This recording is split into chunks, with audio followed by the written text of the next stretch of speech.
Fala pessoal, tudo bem? Aqui quem tá falando é o Carlos Borges, estou com mais uma vez a ilustre presença do Vitor Palandi. Bom dia, boa tarde, boa noite, boa madrugada, Vitor, tudo bem? Opa, tudo certo, Carlos, um prazer estar aqui novamente. Dessa vez falar de mais um copywriter grande aí na história, né? Da nossa série, né, que eu espero que o editor faça aquelas letras explosivas os grandes copywriters da história. Tipo uma History Channel, assim, né? Tipo essa coisa bem épica, né? Claro. E hoje a gente vai estar falando, né, de um dos caras grande, mas grande mesmo, né? Não que os outros, né, que a gente falou não eram, mas esse acho que teve um impacto até maior, né, do que em relação outros que a gente já fez, né? Ah, sim, ele se equipara ali com o Dan Kennedy. Eles são muito... Até o próprio Ogilvy, né? Ele dá pra bater assim de frente. Ele queria ter muita publicidade, né? né? Ele já é mais na copy mesmo. E a gente vai falar do Gary Halbert, né? Cara, eu tava pesquisando, né? Lá na gringa. Aí eu li a seguinte coisa. GOAT do copywriting, né? Se quem tá vendo a gente não sabe o que é GOAT, é Greatest of All Time, né? O maior de todos os tempos do copywriting. Você concorda com isso? Caraca, é difícil, né, chamar alguém de melhor de todos os tempos. Principalmente porque a gente tem grandes copywriters ao longo da nossa história, né? Mas, realmente, o impacto que ele teve foi gigantesco mesmo. Mas, não sei. Eu não colocaria como o maior da história, não. Caraca! Eu não vou te perguntar agora ao vivo, né, pra gente não dar o furo de uma possível, né... de um possível tema do maior de todos os tempos, né? Sim. Mas aí depois a gente conversa isso em off. E sabe o que me chamou muito a atenção dele? Ele foi um dos caras que ele faturou milhões em vida e depois de morto, né? E por que você acha que ele conseguiu fazer isso? A morte vende ou o cara era bom mesmo que o produto dele é atemporal? Então, esse é um ponto legal, né? Porque quando a gente fala de copy, a gente fala de ser humano, a gente fala de psicologia, a gente fala de PNL, a gente fala de neuromarketing, a gente fala de justamente o que move as decisões humanas. E o que move não muda. O ser humano queria a mesma coisa em 1800, 1900, 2000. As coisas, elas se transformam, né? Hoje em dia a gente tem internet, mais tecnologia, mais acesso, tem novas pautas sendo discutidas do que tinha há 100 anos, beleza. Mas se a gente for analisar de fato o centro da questão ali, é muita coisa igual, né? As pessoas, elas buscam sempre as mesmas coisas. Segurança, alegria, todos têm medo, tem objeções, então é uma coisa muito atemporal mesmo. Então é legal a gente analisar que uma carta de vendas, por exemplo, lá dos anos 50, 60, 70, até hoje ela poderia ser muito bem utilizada. Adaptada para nossa realidade, sim, mas a copy boa mesmo, ela é justamente o que você falou, atemporal. Então o cara, ele consegue ser tão bom a ponto de entender o ser humano, que ele escreve cartas de venda, escreve copy, escreve mala direta, assim, que pode funcionar por 20, 30, 50, 100 anos de boa. E você acha que esse é, assim, o auge de algum copywriter? Tipo, você escrever uma coisa hoje em 2021 e funcionar em 2051? Nossa, com certeza. Porque... muito se fala que a copy, ela, quando você usa muito, ela acaba se desgastando, né? Mas eu acho que isso é um mito, sabia? Sério? Eu acho, porque muita gente fala assim, não, porque você usa, você tem que ficar mudando ao longo do tempo, senão as pessoas se acostumam. Eu discordo muito disso, porque a copy boa mesmo, ela vai sempre estar trazendo novas pessoas, né? Sempre quem nunca viu vai ver. Então, vai funcionar por muitos e muitos anos. Até hoje, por exemplo, tem uma carta de vendas que foi usada, acho que no século passado, né? Década de 50, 60, não lembro exatamente, que todos riram dele, mas quando ele se sentou no piano... É do Halbert, né? É do Halbert? É do Halbert. Então, essa carta de vendas, o pessoal usa até hoje, o pessoal adapta, né? Todos riram dele, mas quando ele pegou a bola de futebol, todos riram dele, mas quando ele encostou no martelo, né? Então... eu cometi uma confusão, esse é do John Caples, né? Tá. O do piano. Mas realmente, né? A gente tava falando do Ogilvy, né? Que tem muita coisa que ele utilizava, né? Queria mais pro entendimento do público e, pô... Não que, né, a linguagem muda. Hoje você não faz só uma propaganda, no caso da Avon, né? Não, era Dove, né, no caso, que ele fazia a publicidade da Dove. Hoje você não mira só pro público feminino, você mira pro público masculino, infantil. Então você vai se adaptando, né, ao que você falou, né? Exatamente. Igual o cigarro antigamente, né? O cigarro podia antes fazer publicidade, hoje em dia não pode, né? Então era engraçado a forma como eles faziam antigamente, né? Colocavam mulheres elegantes fumando e tal. Então as coisas vão mudando, mas você percebe que a ideia é sempre a mesma. mesmo, né? São sempre os motivadores mesmo. E também tem outra, que é a carta de vendas do Wall Street Journal. Que é a carta de vendas, acho que de $1 bilhão que falam. Que é uma que conta a história. 2 pessoas cresceram juntas, estudaram na mesma escola, e uma se tornou... e hoje estão na mesma empresa, só que um é presidente e outro é gerente. Onde que eles tiveram a diferença, né? Então, esse storytelling também é famosíssimo, e o pessoal usa até hoje para explicar, para adaptar para diversos produtos. Então, acho que esse é o ponto alto de um copywriter mesmo. É quando eles usam sua copy de base para escrever outras copies. Pô, você já pensou, já parou pra pensar que, sei lá, eu não sei se daqui a 30 anos vai ainda existir o YouTube. Eu acredito que sim, mas vai ser em outra proporção. Que daqui podem estar falando de uma copy sua. Nossa, seria sensacional. Tomara que eu consiga acertar a mão desse jeito assim, né? Os meus livros, quem sabe também, verdade, né? As pessoas em 2050 falando, o Vitor escreveu aquele livro em 2018 e é base pra hoje em dia. Seria ótimo. Então, que acho que esses caras também não têm nem noção do que tava... Tipo, claro que eles têm noção, mas não nesse sentido de tipo, sim, verdade. Eu tô fazendo uma copy pra ser considerado o GOAT do copywriting por alguns, né? Então, acho que o cara não imagina mesmo. E assim, o que eu acho interessante do Halbert, eu vi muita familiaridade dele com o Ogilvy, né? Eu acredito que a maioria desses caras tem uma semelhança em comum, né, da forma de pensar e tal. É uma opinião minha, claro. Mas ele, uma coisa que ele dizia muito era que antes de escrever uma copy, é necessário que a nossa mente esteja sintonizada com o momento.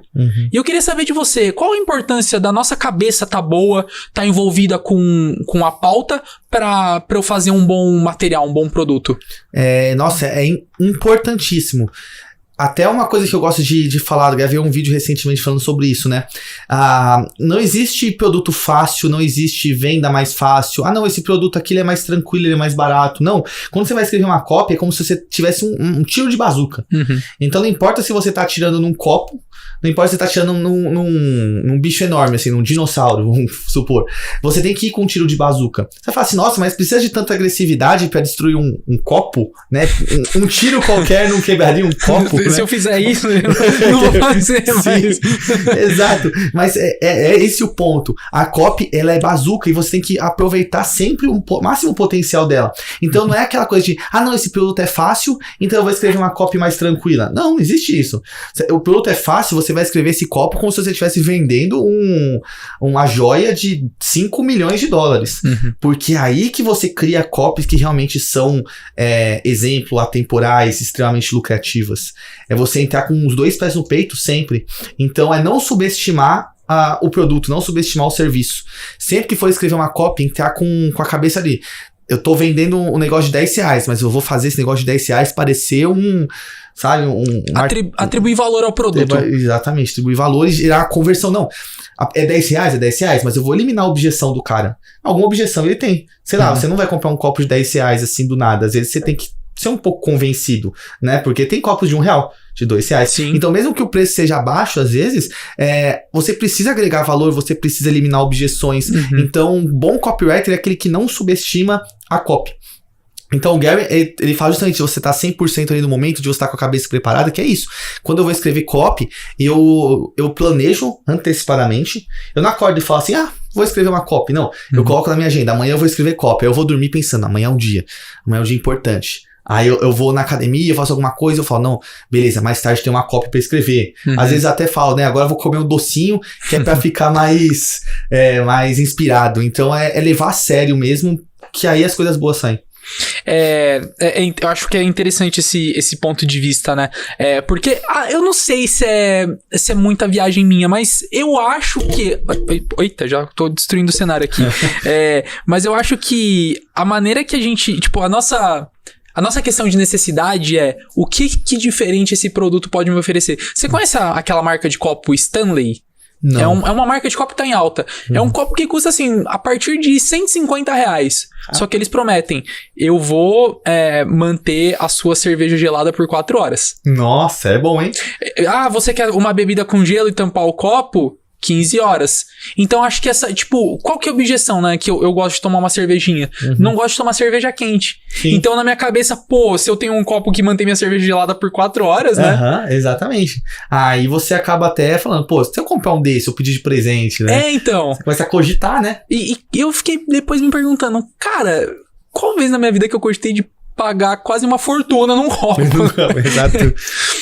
E outra coisa também que o Halbert ele dizia é que antes do lançamento de um produto é necessário buscar primeiro o meu público. Até que ponto isso é verdade? Esse é um ponto interessante, né? Porque hoje a gente vive num momento que muita gente faz o marketing de esperança. Porque eu não sei quem foi a pessoa, o ser de luz que disse que produto bom se vende sozinho. Eu não sei de onde tiraram isso. Eu já ouvi falar isso. Não é? Não, produto bom se vende sozinho. E essa é uma das maiores mentiras que existe. Porque o produto bom, se ninguém souber que ele existe, se ele não for divulgado, se ele não for promovido, ele vai continuar sendo um produto bom que ninguém conhece.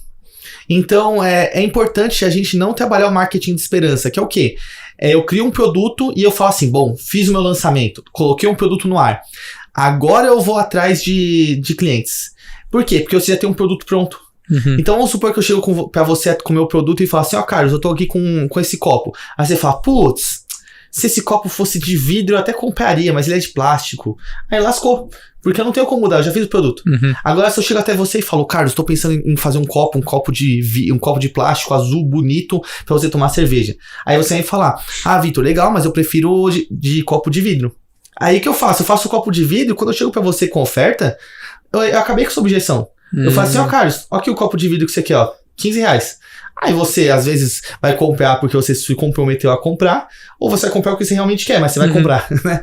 Então, eu fiz a venda sem a esperança, né? Porque o marketing de esperança é justamente tomara que ele compre. Mas se eu já chegar com o que você quer, com o que você precisa, aumenta muito as minhas chances de venda, né? Uhum. Então, é buscar o público antes mesmo de você fazer o lançamento, porque aí o seu lançamento ele é muito mais certeiro. É rodar questionário, fazer pesquisa, perguntar para as pessoas, às vezes até ser franco mesmo, você compraria esse produto? Tudo bem que as pessoas mentem, elas falam compraria, mas na hora de vender elas não compram, né? Porque a única coisa que vale mesmo é quando a pessoa abre a carteira. Mas se você já tiver uma noção, pelo menos, já é um direcionamento muito melhor. Uhum. E aí você vai conseguir ter uma conversão maior. Então muitas vezes a copy, é o que eu falo, não é criatividade. A copy é você seguir processos e ser analítico, métricas. Então se 100 pessoas gostaram dessa ideia, eu sei que as 100 não vão comprar, não vão me iludir. Mas aí, às vezes, umas 30 pessoas compram. Uhum. E se esse é um público relevante, se eu expandir para milhões de pessoas, às vezes, milhões de pessoas compram. Então, criar um produto pensando já tendo com base o seu público. E não você criar um produto e depois ir atrás dos compradores. Uhum. E o público, né? A gente tá falando de diversas pessoas. Só que dentro do público... a gente encontra o cliente também, né? Uhum. E depois que eu descobri meu público de venda e tal, qual a importância de eu conhecer o meu cliente?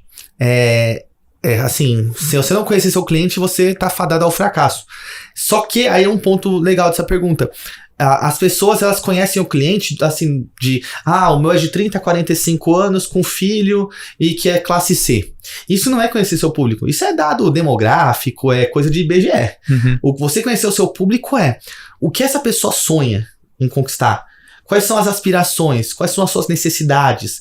Quando ela vai dormir à noite, o que ela pensa antes de dormir? O que incomoda? A gente sempre tem um negócio desse, né? Sim. O que é quando você deita pra dormir assim, você tá meio com insônia? O que você tá pensando? Quais são os seus receios, né? Isso é o verdadeiro conhecer o seu público. Porque se você sabe o que tira o sono da pessoa, você conhece de fato o coração dela. Então é importante a gente entender, conhecer o público, mas não assim, superficialmente, né? A gente tem que conhecer o público, assim, entrando no psicológico mais profundo. Uhum. Por exemplo, a Apple entende que as pessoas compram o produto dela por status. Porque quer se mostrar, porque quer ostentar. Ela sabe disso. Então, assim, para ela não faz sentido, o mesmo produto sendo teoricamente inferior em questão de hardware, em questão de configuração, eles sabem que estando por 10 contas, as pessoas vão comprar por quê? Porque isso vai trazer um certo status na sociedade. Então, quando você entende o seu público, que o seu público aí não quer necessariamente um produto excepcional em termos técnicos, ela quer o que aquilo vai trazer para ela quando as pessoas olharem, você entendeu. Agora, se você vai para um público mais técnico, um público que liga de fato pro produto, ele vai querer saber as configurações. Então, entende como as marcas elas transitam muito no psicológico? Uhum. Né? A mesma coisa, carro. O carro, qualquer um vai te levar do ponto A ao ponto B. Você pode andar de Fiat Mobi, né? Você vai ficar lá espremidinho dentro dele e você vai chegar lá onde você quer. Ou você pode andar com uma BMW, com uma X3, uma X5, e você vai chegar no mesmo lugar com um carro enorme. Então, por que uma pessoa compra um carro mais caro em vez de um carro mais barato? Né? Então, entendeu as motivações. A pessoa comprou aquele carrão por quê? Porque ela gosta de dirigir ou porque ela gosta da sensação de ser imponente, de se diferenciar das pessoas. Quando você entende ali as verdadeiras motivações, os verdadeiros medos, anseios, aí você consegue conversar de verdade com o seu público.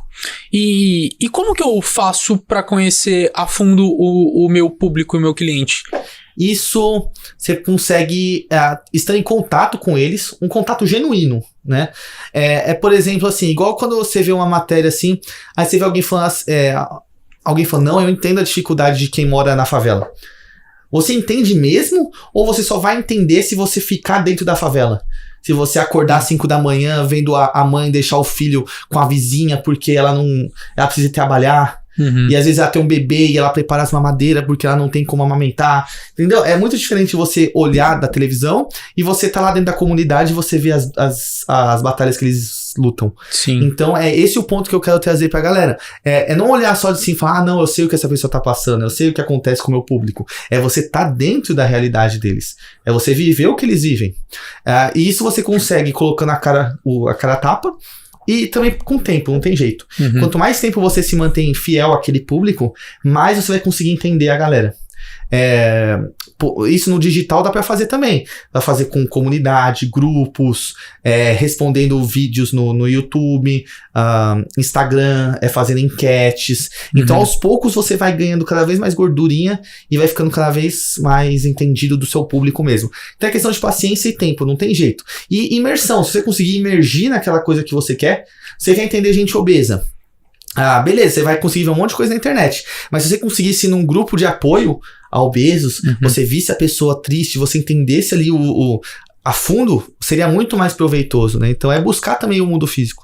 Muitos escritores fazem isso, né? Quando eles querem lançar um livro, né, sobre determinada coisa, eles estão direto sei lá, eu vou fazer um exemplo de um jornalista que eu admiro, o Caco Barcelos. Quando ele... Nossa, agora me fugiu o nome, mas ele escreveu um livro que ele fala sobre a periferia do Rio de Janeiro. Ele mesmo fala que ele frequentava a periferia, ia lá a maioria dos dias pra entrar no mundo das pessoas. Isso, exato. A gente tem também o exemplo da Bruna Surfistinha, a atriz, a Débora Seco, né? Isso. Ela também teve essa imersão de como vivem as prostitutas. Ela ficou um tempo na Augusta, pra ela ver como que era a realidade. O Leonardo DiCaprio, pra ele fazer o Lobo de Wall Street, ele foi numa comunidade de drogados pra ele aprender como cheirar, como usar droga, e ele usar droga muito parecido com um drogado mesmo. Se você assiste Lobo de Wall Street, pra mim é a melhor atuação do DiCaprio no cinema, assim. Nossa, eu tenho que ver esse filme. Nossa, ele ganhou o Oscar pelo Regresso, né? Mas o Lobo de Wall Street dá de 10-0 no Regresso. E então, assim, você via ele cheirando o pau, fazendo um monte de coisa, assim, e ele fazia com maestria mesmo, né? Por quê? Porque ele não viu só como que as pessoas fazem, ele tava junto com os drogados, né? A gente tem também o exemplo do... como que é o nome do cara? Daniel Day-Lewis, quando ele fez Abraham Lincoln. Ele também... Ele teve uma imersão legal que ele pedia pra todo mundo chamar ele de Mr. President. Ai, que da hora. Porque ele queria estar todo momento ali vivendo como se ele fosse um presidente, pra ele conseguir ter a postura e a cabeça dele começar a acostumar. Você é um presidente dos Estados Unidos, você é um presidente dos Estados Unidos. Então ninguém podia chamar ele de Daniel no set, nada. Nossa. Era sempre Mr. President. Pô, esses caras são diferenciais já, né? Por sempre pensar um pouco... fora da caixa, assim. Então é esse o ponto mesmo. E assim, falando em gênio, né? Quando eu tava lendo, né, sobre o Halbert, lá na época da Mala Direta, né? E o que eu acho muito, assim, louco é que ele ficou muito conhecido na época que a internet não era popularizada, né? Sim. Que ele faleceu em 2008, há 13 anos. Há 13 anos, pô, eu não imaginava que a primeira coisa que eu chegasse... Não é a primeira coisa, né? Mas uma vez que eu fui na sua casa, e aí, tudo bem? Tá... Beleza? Qual que é a senha do Wi-Fi? Sim. Antigamente não era assim, né? Pô, a internet era uma coisa muito pessoal, o computador... as pessoas tinham um computador, hoje não. Eu pego meu celularzinho, eu exploro o mundo. Sim, verdade. E ele sempre teve umas sacadas, assim, muito boas, ainda, né, antes da globalização, né, da internet. E ele separava as copies dele, né, em pilhas A e B.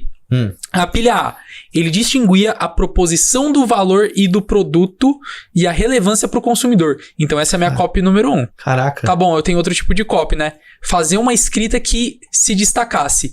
E, pô, como que ele fazia para se destacar na escrita dele lá naquela época, na época da mala direta? Ele colocava moeda ou saco de sujeira nas cartas.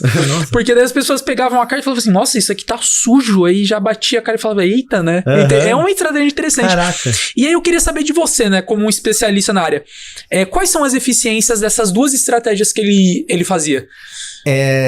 É muito louco pensar que as coisas adaptam bastante, assim, né? Porque hoje a gente chama isso de quebra de padrão, né? Então, você usa várias estratégias hoje em anúncios para justamente chamar a atenção da pessoa. Então, eu já vi anúncio, por exemplo, sendo gravado de ponta cabeça. Porque imagina, você tá rolando o seu Instagram e de repente a mulher de ponta cabeça. É verdade, é verdade. Então aí você olha, te chama atenção. E ele fazia isso na carta, porque era o que, né, na mala direta, é o que tinha naquela época. Então, é sempre lutar contra o padrão. Esse é um ponto que todo copywriter precisa entender. Só funciona quando você foge do padrão. Se é mais do mesmo, não dá certo. O David, quando ele inovou com os anúncios no jornal, né, Rolls Royce, Dove e tal, e que apareciam matérias, na verdade eram anúncios, né, advertorial. Então também é uma forma de chamar a atenção da pessoa. Então sempre que você copy, ela é inovação, mas não uma inovação criativa, uma inovação realmente que foge do padrão, né? É uma coisa que as pessoas não estão acostumadas. Hoje também a gente tem muita briga do e-mail. Então hoje, e-mail, ele é muito mais fácil que mala direta, né? Você manda um e-mail, tá na caixa de e-mail da pessoa, não precisa viajar o Brasil todo. Mas, também se luta contra um monte de e-mail. Eu abro minha caixa, tem 100, 200 e-mails às vezes. Então é bastante gente. Como se destacar? Então também vem isso no título do e-mail, a forma como você chama atenção. Ou seja, os tempos mudam, mas os desafios são os mesmos, né? E naquela época ainda tinha um agravante de que você imprimia, digamos, 1 milhão de cartas. Você tinha que imprimir 1 milhão de cartas, já era, filho. Você tinha que disparar pro Brasil, pros Estados Unidos inteiro. Então, não podia errar, né? Hoje em dia, a gente tem uma segurança um pouco maior. Naquela época, assim, eu tenho que acertar, porque se eu perder 1 milhão de cartas, se não der em nada, um preju. Né? Sim. Então, eu acho que naquela época eles enfrentavam uns desafios muito maiores. E os caras, eles tinham que ser cada vez mais safos nesse sentido, né? Né? E sempre apresentando uma inovação. E até nos dias de hoje. Pô, ontem eu fui dar uma caminhada ali pela minha rua, né? E aí eu vi, né? Era noite já. Era uma oficina de carro. O letreiro dele era todo em neon, roxo. Nossa. Eu moro naquele bairro há 22 anos. Eu nunca tinha reparado naquela oficina, mas quando eles colocaram aquela cor neon roxo, eu falei, nossa, que da hora. Atenção, porque, né? tipo, a calçada inteira roxa, o lugar inteiro roxo. Então eles encontraram um jeito de se destacar e comigo deu certo, né? Exato, quebrar o padrão, né? Do nada você vê um negócio roxo. Então, eu já pensei que eu tava sendo abduzido por outro tipo de vida, né? Imagina. Mas e assim, quando eu li que ele era o GOAT, né, do copywriting, eu não sou especialista nessa área, né? É o que a gente aprende no jornalismo. A gente não sabe de nada, mas a gente vai lendo um pouquinho de tudo. E ele tem muita sacada, Ele tem um livro, né, o The Bottom Letters, né, que eu também li, que é um dos melhores livros de copy e tal. Mas ele tem uma estratégia, né, uma fórmula que me chamou muita atenção. É a fórmula AIDA, né? A fórmula AIDA significa, né, as siglas o A, atenção, um título que chama, né, a atenção do público. O I, o interesse, né, o gancho que eu posso expandir a minha promessa, né, pelo título. O D, o desejo, né, que é os benefícios do produto, né? Você vai comprar isso, você vai deixar de ser careca. Nossa, pô. E acho que a carequice é uma coisa que pelo menos a gente tem medo, né? E também o A, né, o último A é a ação, uma oferta irresistível. E eu queria saber, a AIDA é indispensável para o negócio de qualquer pessoa ou existem outros meios para que eu possa obter sucesso? O AIDA é, sem dúvida, o mais famoso. Ele é considerado o arroz e feijão da copy. Arroz e feijão por quê? Porque é o básico, assim, é o que você aprende. Uma das primeiras coisas que você aprende em copy é usar a fórmula AIDA. Popularizou muito e é muito poderosa. Não importa se as pessoas estão acostumadas. Muita gente fala, né? Eu tô acostumado, não funciona mais. Meu filho, a indústria do cinema faz a mesma coisa há 100 anos e ninguém se acostuma. Você vai assistir uma comédia romântica, você sabe que vai ter a briga do casalzinho. E que o Adam Sandler vai fazer a comédia romântica. Exato. Aí no fim vai ter aquela reviravolta e a pessoa, não, espere, eu te amo, vamos ficar junto, né? Aí termina com um beijinho. Sempre igual, mas funciona. E a gente assiste. Nós, né, todo mundo lá indo no cinema, dando mó milhões de bilheteria e tal. Então, os padrões, eles são até mesmo às vezes previsíveis, mas eles sempre funcionam. A gente gosta dessa certa previsibilidade, né? Então, o mocinho sempre terminar vencendo. A gente já, né? A pessoa morrer e você ficar triste que alguém importante morreu no meio do filme. É sempre a mesma coisa. Então, o padrão é a mesma coisa. O AIDA é o padrão da cópia. É o padrão, funciona sempre. Então, por mais que, mas sempre vou usar esse padrão? Sim, porque é arroz e feijão. Não é porque é arroz e feijão que você tem que usar mal feito. Se você fizer ele de forma muito bem feita, vai ter um resultado enorme. Nossa, total. Então, assim, tem que estudar, tem que fazer. Mas ele é a única? Não é. A gente tem diversas outras que foram se popularizando. A que eu mais gosto, na verdade, nem é a AIDA. Eu gosto muito da Paz. Fórmula Paz é problema, agitação e solução. Então, no caso, você traz um problema pra pessoa. Olha, você tá ficando careca, e isso acontece com uns X% dos homens. É um problema que ele é irreversível, você vai perdendo cabelo e piriri, porá. Aí, beleza, você vai tendo um problema. Aí você vai agitando isso. E acontece que quando você fica careca, a sua autoestima diminui, a chance de você conseguir emprego diminui também. Você vai morrer sozinho, porque ninguém quer homem careca, e aí você começa a agitar o problema, né? E aí no fim você vai com a solução. E o cara que tá ficando careca, ele começa a acreditar nisso, né? Exato, você começa a agitação, ela é legal, porque o cérebro humano, esse é um ponto muito interessante pra galera, né? O cérebro humano, ele tenta validar as informações. Ó um ponto legal. Se eu chego pra você e falo assim, do que você não gosta daqui do cenário, você vai direcionar sua mente a pensar em coisas que você não gosta. Então você vai achar alguma coisa que você não gosta, porque foi um direcionamento da sua pergunta, entendeu? Então é muito interessante isso, como a nossa cabeça ela pode ser influenciada quando a gente faz a pergunta de um jeito que ela é meio capciosa, né? Então, é a mesma coisa se eu começar a falar mal da carequice, falar mal da pessoa X, da pessoa Y, ou disso, aquilo, a gente começa a falar, putz, até que faz sentido. Putz, até que é verdade isso aqui. Então, você vai direcionando a pessoa pro caminho que você quer. E aí você agita nesse ponto e vai pra solução. Fala, mas calma aí, eu tenho aqui uma super loção que você passa no cabelo e você para de ficar careca. E aí você faz a venda, né? Então a Paz é o modelo que eu mais gosto. Mas tem também o ACCA, aí vem um monte, né? As pessoas até inventam as delas mesmos, mas o AIDA é o padrão que é tipo o padrão ouro, assim, de copy. Nossa, eu vi uma copy, né, de uma empresa que vende aqueles cosméticos pra crescer barba, né? E aí era uma mulher que tava apresentando, aí isso eu já achei um diferencial, porque geralmente você vê aqueles caras, né, com aquelas barbas de lenhador, cabe uma pessoa embaixo. E aí a mulher, ela tava tipo aquela coisa de TikTok, ela apontava o dedo pra tal lugar e aparecendo os benefícios. Ah, já vi essa. E ela terminou, não te deixa broxa. Porque às vezes eu cheguei a ver gente, né? Eu já comprei isso, porque antes a minha barba era ruim, né? Eu não vou falar da marca que eu usei, porque eu não vou fazer uma propaganda gratuita, né? E melhorou bastante minha barba, mas eu nunca tive esse medo. Mas eu vejo nos comentários, pô, mas isso vai me deixar broxa? Porque tem uns tratamentos que as pessoas tomam pílula, né? Que incentiva o crescimento de pelo e tal. E eu achei muito legal, porque é um destaque, uma mulher falando do crescimento de uma barba. Porque eu não sei, eu posso ser muito antiquado pra isso, mas eu não lembro de ter visto uma mulher com barba na minha vida. Já é diferente.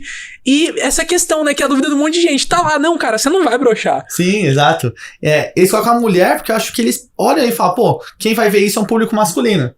E acaba que ele vai ficar vendo a mulher, né? Então, às vezes é até mais convidativo a mulher falando. Até uns amigos meus que trabalham muito com call center, com vendas, eles falaram que quando você coloca uma mulher no WhatsApp, uma foto de uma mulher, um personagem mulher, a adesão do homem é mais fácil. Nossa, eu não sabia disso. Né? O homem, ele tende a conversar mais fácil, ele briga menos, ele é menos grosso no geral, porque ele fica meio ali receoso. Pô, você grosso com a mulher, entendeu? Então, isso ainda acaba que influencia. Então, talvez esse tenha sido o ponto de ter escolhido uma mulher pra fazer a propaganda de algo bem masculino, né? E é basicamente isso. Isso aí que você falou é muito legal, né? Porque chamou muita atenção. Eu já vi essa propaganda. Já viu, né? Agora a gente vai pra uma... Né, um mini quadro dentro do nosso episódio que eu leio a frase de um especialista e você diz se concorda ou não, né? Aí, ó, o Halbert, ele disse certa vez, sua oferta é, de longe, o elemento mais importante em toda a mensagem de venda. Concorda?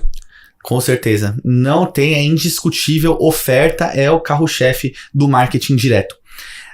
Porque, assim, muita gente acredita que você precisa de fama, de autoridade para vender. Isso, na verdade, não existe, tá? Quando você vai vender uma Coca-Cola, quando você vai vender um McDonald's, você tá vendendo por marca, né? Então é fixação de marca, é branding, é um produto que ele ganha pelo volume que ele tem já de tamanho de market share. Então é outro tipo de negócio. Então todo mundo pensa que para você se tornar um bem-sucedido no empreendedorismo, você tem que se basear em marcas grandes, como McDonald's, Coca-Cola, Uber, coisa assim. E isso é um ponto que o leigo erra. A gente tem que se basear em empresas de marketing direto, porque elas são as que dão um resultado muito mais rápido com menos investimento. É onde você consegue vender um produto sem você precisar gastar tanto com publicidade nesse sentido. É uma publicidade mais específica, focada em copy. Um exemplo de quem fez isso e cresceu muito é a Polishop. A Polishop você não vê outdoor, você não vê nada. A Polishop era muito anúncio na TV, lembra? Né? Então aqueles infomercials da pessoa, está cansado de limpar o seu sofá? Aí uma mulher passando a bucha no sofá assim. Então nós temos a solução, o Vaporino, aí a mulher feliz assim, aí usando o vaporizador que vai tirando toda a sujeira. A sujeira vai caindo assim, vai sendo mó água preta do sofá. Aí começa a discorrer, porque essa tecnologia, não sei o que, isso é marketing direto. Você nem conhece a Polishop, você nem precisa conhecer. Você vê o produto, você gostou do que falou, ele te dá garantia, ele te dá um bônus legal, isso é oferta. Então oferta também as pessoas confundem com oferta de mercado, né? 3x2, isso não é oferta no sentido do copy. Oferta no sentido do copy é a construção da sua mensagem de vendas. Então é o que eu vou levar, quanto eu vou pagar, que garantia eu tenho, como você me assegura que isso funciona, quem já usou, tudo isso forma a oferta. Então a Polishop, se você quer aprender a fazer ofertas persuasivas aqui no Brasil, veja a Polishop, ela é de longe a melhor empresa de marketing direto. Tanto que tem até um canal hoje, né, a Polishop, se eu não me engano. Né? Tem. Polishop TV, né? Sim, é incrível o trabalho que eles fazem. E também tem a Empíricos, que é outra empresa de marketing direto gigantesca aqui no Brasil, que vende centenas de milhões de reais por ano, e é só isso, só na base da oferta. Então são ofertas irresistíveis. O que é uma oferta irresistível? É eu, por exemplo, te dar uma nota de 100 reais pra você me dar uma nota de 2 reais. Quer fazer essa troca? Eu quero, né? Exato. Então a ideia de uma oferta irresistível é basicamente essa. Entendi. É você dar um valor muito alto pra pessoa em troca de um preço baixo. E aí que você consegue. Então o Gary, ele sintetizou muito bem. E é engraçado que no Brasil a gente foca muito pouco em oferta. As pessoas, elas focam muito no design do produto, foca no, no diferencial, é importante também, mas é a oferta, cara. Se a oferta estiver boa, não importa, o restante ele tem muito menos relevância.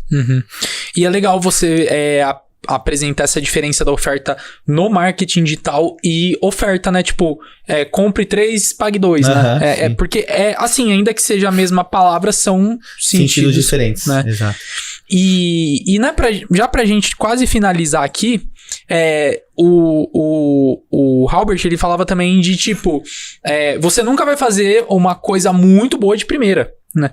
Ele falava, às vezes você acorda, você escreve uma copy, né? Você sabe disso muito melhor que eu, às vezes o negócio não sai.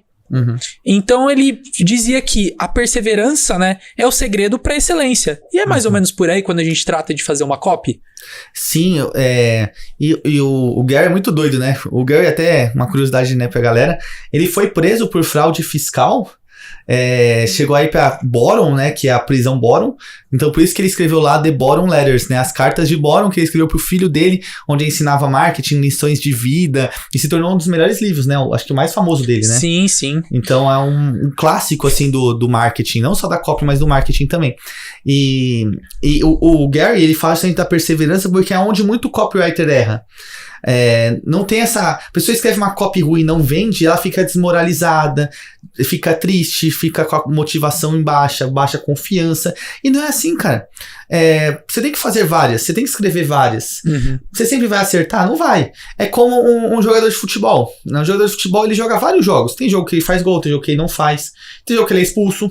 tem jogo que ele marca um gol contra, né? Assim, é a vida de um jogador de futebol e nem por isso ele não deixa de valer, às vezes, milhões. Até a nossa vida, né? A nossa vida também, exatamente. Não acerta todo dia. Sim. Então, é muito isso. Então, na copy é a mesma coisa.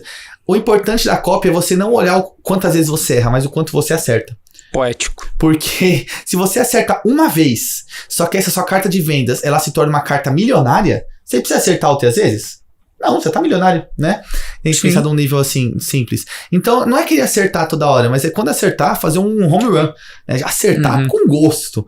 E aí que você consegue ter bastante grana. Então, aqui no Brasil a gente tem exemplos muito grandes disso, né?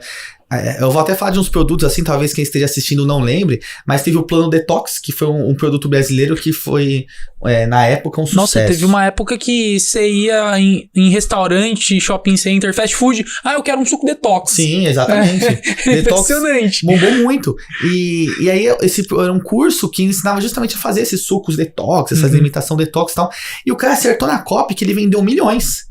E foi uma copy ali que ele acertou em cheio naquela época e rendeu pra ele uma baita de uma grana. Teve um outro amigo meu, ele escreveu uma copy também pra vender um produto de colágeno. Cara, foi uma copy certeira. Ele vendeu dezenas de milhões de reais só com aquela carta. Então, o poder da carta de venda, você olha e fala assim, putz, são só 2 páginas. Ou então, vou escrever, vamos ver no que dá. Não. Aquelas 2 páginas, aqueles 5 parágrafos podem te deixar milionário. Você tem que sempre entrar com essa mentalidade quando você vai escrever uma copy. E claro, você vai errar. Mas se você escrever 1000, quais são as chances de você acertar uma? São bem grandes. Se escrever 10 mil, aumentam ainda. 10 mil cartas de vendas, tomara que uma pelo menos seja boa. Sim, né? Então não desista de escrever. Continue escrevendo que quando acertar, vai ser um home run. Eu achei interessante nessa resposta que você disse a essência do Gary Halbert, do que a gente discutiu. Você resumiu tudo agora. Perseverança, mentalidade, oferta, né? Sim. A promessa. Exato. Testar a oferta, testar. Porque não importa quantas vezes você erra, mas quando acertar tem que valer a pena. E ô Vitor, pra gente, né, terminar aqui, a gente não vai fazer uma recomendação a fundo, até porque a gente recomendou The Letters of Bottom, né, dele, que é o livro mais conhecido e também eu cheguei a ver, né, lá na gringa é a Bíblia do Copywriting. Sim, Então já fica a recomendação, né, não vamos se alongar nisso, mas o editor-chefe, né, na semana, ele me mandou mensagem, falou assim, analisa alguma copy dele. E eu analisei, né? E trazer aqui pro nosso quadro. Eu vou ler. Que ele escreveu num jornal em 1998 pra fazer a publi de um dentista. 98. Sabe qual que era o título? Você já se perguntou o que ganharia, né? Traduzindo ao pé da letra. Você já se perguntou o que ganharia com um sorriso de $1 milhão? E decorria o texto fazendo, né? E o que, assim, pra uma publicidade de um nicho, né? Odontológico, qual a importância de eu trazer esse lado mais pessoal pra, sabe, pra uma coisa de questão de saúde, totalmente diferente, né, do marketing? Sim. Cara, isso que é legal do copy, porque o copy ele sai do padrão, né? Porque, assim, o dentista, quando ele estuda a odontologia, ele pensa assim, não, porque a pessoa vai vir aqui no consultório e ela vai estar com um problema de cárie, ela vai estar triste porque ela vai cuidar da saúde bucal dela. Cara, ninguém tá ligando pra saúde bucal. Ninguém se importa. Se a pessoa ficasse com a gengiva podre, mas não mudasse em nada a estética, um monte de gente viveria com a gengiva podre. O problema é que a gengiva podre vai te deixar com o sorriso feio, vai ficar com mau hálito, as pessoas vão ficar longe de você, vão te olhar com cara de nojo, você vai ficar meio com baixa autoestima, triste. Então perceba como as pessoas elas não estão ligando para a saúde em si, elas estão ligando para as consequências que vão ter se não cuidarem daquilo. Então, a pessoa, assim, se você tirasse o dente e tivesse de boa, beleza, tira o dente, fica um buraco ali, tá bom. Mas às vezes você dá um sorriso e aparece o sabanguelo. E você se importa com isso, não com tá um buraco ali, com a saúde bucal. Você se importa com as pessoas. Sim. Então, quando você entende as motivações reais das pessoas, fica muito mais fácil você vender.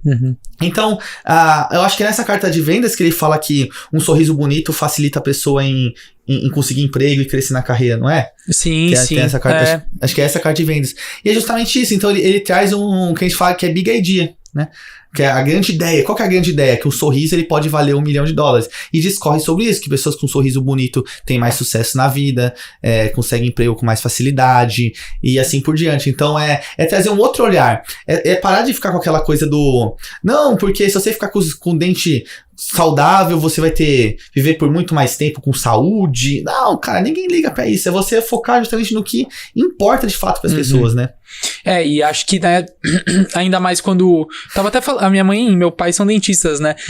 Eu tava conversando com eles, eu falei, qual é uma publicidade boa pra dentista, né? Porque, por exemplo, se um paciente chega no consultório, é pra resolver um problema, e se resolveu, tchau. Ele não volta lá, né? Sim. Pelo menos eu assim, tô falando como leigo, né? Sim. Não sou especialista. Mas eu acho legal ele focar numa coisa psicológica, né? Exatamente, psicológica. Aí que você vai conseguir, né? Porque se você for perceber, a pessoa ela vai ter que fazer uma cirurgia importante. Só que ela vai gastar 5 mil reais, 6 mil reais. Aí ela fala assim, putz, eu realmente preciso fazer?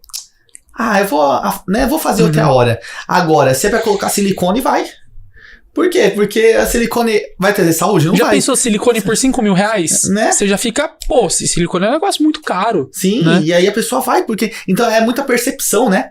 A saúde, às vezes, você não tá vendo. Então a pessoa, às vezes, não cuida do colesterol alto dela. Por quê? Porque o colesterol alto ninguém tá vendo. Não deixa ela envergonhada. Não mexe com a autoestima dela. Entendeu? Então, apesar de ser saúde, a pessoa deixa debaixo ali, joga a areia por debaixo do tapete. Agora, se aquilo incomoda ela, que, sei lá, quer colocar silicone, ela quer fazer harmonização facial. Isso são coisas que não são saúde, mas ela prefere gastar o dinheiro nisso porque isso impacta mais o psicológico dela do que o colesterol alto. Então, quando a gente entende que as decisões não são baseadas no racional, fica muito mais fácil da gente vender, né? Vamos terminar com essa dica. E sabe o que é o melhor de tudo? A gente traz referência, você explica a diferença da oferta do marketing digital, dá dica, analisa fórmulas. E isso tudo é de graça. E a gente espera, né? A inscrição aqui no canal, o like, compartilhar. Pode compartilhar, isso aqui não é fake news, você não vai ser preso. E... Bom, a gente volta, né, outras vezes aqui pra discutir de mais copywriters, mais temas. E é isso aí, Vitor. Obrigado por mais um bate-papo. Espero que a galera tenha gostado, né? Com certeza. Obrigado. E até a próxima, né? Com mais um copywriter aí. Bom, então fica ligado aqui no nosso canal no YouTube que a série tá a todo vapor, né? Isso. Um abraço e até a próxima. Tchau, tchau.